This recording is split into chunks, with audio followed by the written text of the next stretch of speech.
Assalomu alaykum. Kanalimizga xush kelibsiz. Siz bilan eng so'nggi sport yangiliklarini yetkazib beruvchi FIFA 90+ kanali.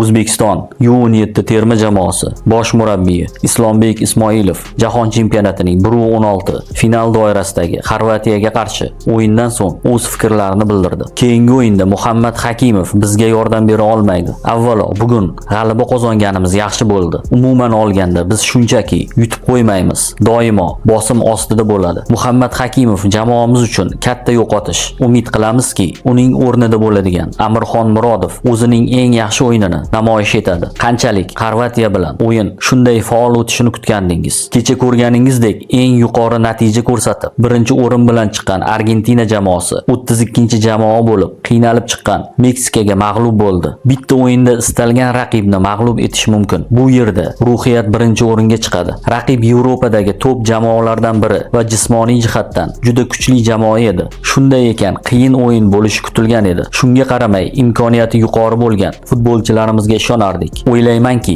haqli ravishda g'alaba qozondik. Darvozabonlarni almashtirish bu oldindan o'ylangan rejamidi. Uchrashuv davomida darvozabonlar murabbiyi o'z fikrini aytdi. Bizda teng kuchli ikkita darvozabon bor. Ne'matulloh Rustamjonovning tushirilishi Ibrohim Shokirovning penaltilar seriyasida yaxshi turmasligini anglatmaydi. Bo'lajak raqib Italiya haqida nima deysiz? Albatta, Italiyaning o'yini bo'layotgan paytda yordamchilarimni o'sha bahsga jo'natdim. Chexiyaga qarshi o'yinni ham ko'rib, tahlil qilib o'tirdik. Italiya terma jamoasi bilan bitta mehmonxonada yashaysiz. Ko'z-ko'zga tushib qolganida nima qilasiz? O'zi biz har safar bitta mehmonxonada tushganlarimiz bilan o'ynaymiz.